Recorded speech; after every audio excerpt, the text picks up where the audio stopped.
ნიკა მელია გვერდება ახლა პირდაპირ ეთერში. მოგესალმებით ბატონო ნიკა, მადლობა რომ მონაწილეობთ გადაცემაში. მოგესალმებით. თქვენ ისევ სხდომათა დარბაზში ხართ და არ აპირებთ ადგილის შეცვლას როგორც ჩანს. როდემდე აპირებთ რომ იყოთ სხდომათა დარბაზში? ამით დავიწყოთ საუბარი და განვაგრძოთ შემდეგ. დიახ, მე ვფიქრობ დღეს ერთ-ერთი სიმბოლო აი ამ მსგავსოების, რაც დღეს ყველამ ვიხილეთ, გავიგეთ, დავინახეთ, არ ვიცი, გულისხმობ რუსი აგრესორის პარლამენტის თავმჯდომარის ადგილზე სხდომის წაყვანას. ხო, არის აი პარლამენტის აი სხდომათა დარბაზი და მიმაჩნია რომ როგორც მინიმუმ სანამ ბატონი ყობახიძე რომელიც თავი და ბოლომდე იყო ჩართული ამ პროცესებში და ეხლა უბრალოდ ურცხვად ის და თავისი მეგობრები საუბრობენ რომ ჩვენ შუაში ვარ, ჩვენ ეს არ ვიცოდით ასე შემდეგ, რაც თავისთავად ცალკე ტრაგედია, როგორც პატარა ბავშვები ისე იქცევიან. ხო, სანამ არ გადადგება როგორც მინიმუმ ყობახიძე და როგორც შევატყვეთ არ აპირებს, რა თქმა უნდა ის ამ დარბაზში ვერ შემოვა. ვერ შემოვა და არც უნდა შემოვიდეს.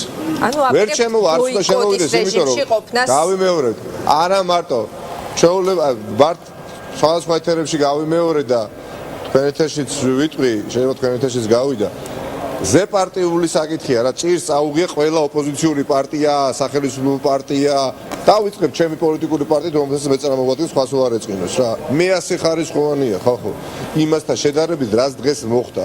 ეს არის ეროვნული ღირსების ან დაცვა, ან ვერ დაცვის საკითხი, ან ისტორიის სწორ მხარეს დადგება, ადამიანი ან ისტორიის არასწორ მხარეს დადგება.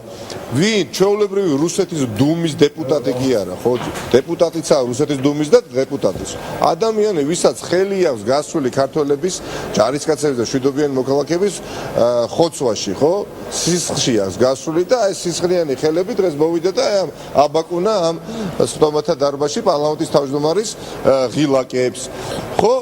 ამაზე მეტი ტრაგედია რა უნდა გასული ამ ტრაგედიაში პასუხისმგებლობის წვლილი მხოლოდ ირაკლი ყობახიძეს აქვს ბატონო ნიკა?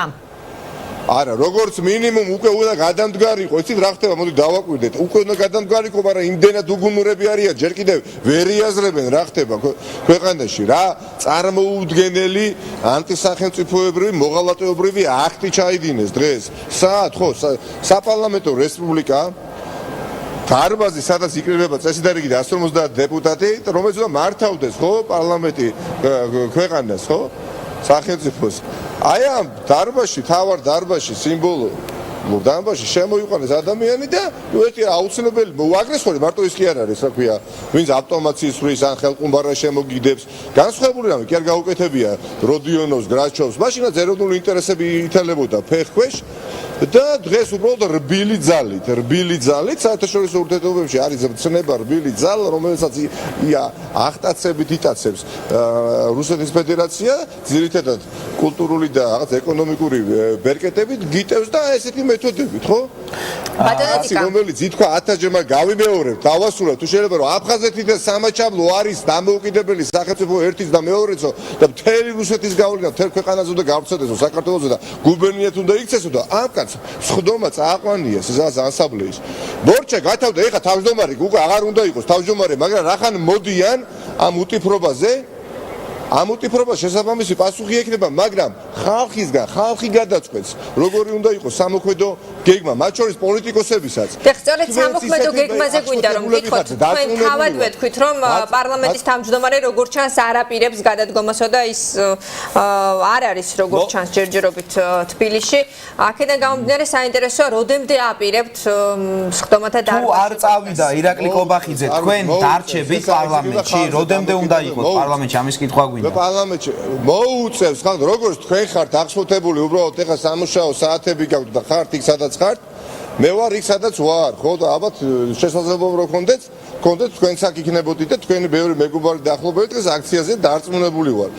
მართლაც არაფრის შუაში არ არის ხალხო, ამაზე მეტი რა უნდა მოხდეს, ეხლა რუსეთის დროშა აფრიალეს რა მართლა აი პარლამენტის შენობაზე. ეხლა სავარძელში ჩაჯდომა არ ჩაჯდომა კი არ არის ამბავი პირდაპირ გაგებით უკავოდ სავარძელი ხო არ არის თავი და ბოლო ამ პრობლემის რომელიც მოხდა. და კიდევ იცი რა ტრაგედია არის, როდესაც ესეთი მძიმე შეცდომა არის, მაგრამ შეცდომა არ არის, სადაც განზრახ გაკეთებული ქმედება იყო, მაგრამ აი ტრაგედიაში გაჯიუტება კიდევ უფრო დიდი დანაშაულია. განზრახ გაკეთებული რას ნიშნავს? უბრალოდ ვერ გააცნობიერეს ის რა შედეგი შეიძლება მოყოლო და თუ იცოდნენ რა შედეგი ექნებოდა, მაგრამ მაინც გააკეთეს. რუსეთის ფედერაციის ინტერესების განტარებელი არის, მე შორს ვარ იმ აზრისგან, რომ თქვა რომ მთელი ქართული ოცნება არის პრორუსულად განწყობა, არავითარ შემთხვევაში ნაწილი არის, ნაწილს უბრალოდ ბერკე წარმოდგენა არ აქვს სახელმწიფოში რა ხდება. თუ ის არ იცოდნენ რაც ახლა მოხდა და დაუგეგმავად მოხდა, ხო ადასტურებს იმ დაამყარებს იმ მოსაზრებას, რასაც ბოდიშით. ხო ადასტურებს და ამყარებს იმ მოსაზრებას, რომ წარმოდგენა არ აქვს ქვეყანაში რა ხდება. ხო ამიტომ საშიში არის ხახნო ამ ქვეყნის მომავლისთვის საშიშია კობახიძე პარლამენტის თავმჯდომარედ ბახტაძე პრემიერ-მინისტრად მაგრამ ამ შემთხვევაში პოლიტიკური ქულების დაწერა არ დაწერის საკითხი რა შუაშია დღის წესრიგში მაგრამ ეს ადამიანი აღარ უნდა შემოვიდეს ამ სტომათა დარბაზში როგორც პარლამენტის თავმჯდომარე და ის მეორე ბატონი ქუცნაშვილი საერთოდ არ უნდა შემოვიდეს ამ დარბაზში თუ პროცესი განვითარდა ისე როგორც ვითარდება ჯერ თუ ირაკლი კობახიძე არ გადადგა რასაც ითხოვს ოპოზიცია და აი ბატონ კობახიძე თავმჯდომარეს და ვისაუბრო თუნდაც მნიშვნელოვან საკითხზე პენსიაზე არ არსებობს თუ არ გადადგა ირაკლი კობახიძე თქვენ მანამდე იქნებით სხდომათა დარბაზში ვიდრე არ გადადგება ეროვნული ღირსების დაცვა სამუშაო საათებიც რომ უნდა გისრულდებათ ჩვენს ასეთ დღის წესრიგში ბატონო მანამდე იქნებით სხდომათა დარბაზში ვიდრე ირაკლი კობახიძე არ გადადგება საჭირო იქნება ვიქნები როცა საჭირო იქნება გავალ გარეთ საჭირო იქნება დარჩები აქ მაგრამ თავარი საკანონმდებლო ორგანო დღეიდან ვეღარ იწოდება საკანონმდებლო ორგანოდ. ეს დარბაზი აღარ არის ის დარბაზი, რომელიც იყო თუნდაც გუშინ. ბატონ ნიკა. წარმოგიდგენიათ რა მოხდა? ხა ბევრი თქვა, აი ამ დარბაზში ზვიად გამსახურდია დამოუკიდებლობის აქტზე ხელი მოაწერია უამრავ ასე თქვათ პატრიოტ დეპუტატს და თვანაც მოაწერა პირველ რიგში და დამოუკიდებლად გამოაცხადა ჩვენი სახელმწიფო და ამავე დარბაზში შემოიყვანეს რუსეთის ფედერაციის ერთ-ერთი არ ვიცი წარმოუდგენლად მოძულე დეპუტატი საქართველოს სახელმწიფოებრიობის და ბატონო ნიკა ბოლო კითხვასაც გაგისვამთ თქვენ ამბობთ რომ ახლა პოლიტიკური ქულების დაწერის დრო არ არის და ამაზე საუბარი ზედმეტია თუმცა ქართულმა ოცნებამ პირდაპირ აღიარა რომ ამ შეცდომამ დიდი დარტყმა მიაყენა მის გუნდს ხომ არ ფიქრობთ რომ ეს აღიარება არა ბატონო სიტყვებით არ ხდება პოლიტიკაში როგორ გეკადრებათ მოღალატეობრივი აქტი არის ჩადენილი ამას შეიძლება კონკრეტული პოლიტიკური ფასის გადახდა ეხლა კალაძეს გამოსვლა პოლიტიკოსის გამოსვლა იყო მით უფრო პასუხისმგებლობის თქვენ პოლიტიკოსის უბრალოდ წარმოუდგენლად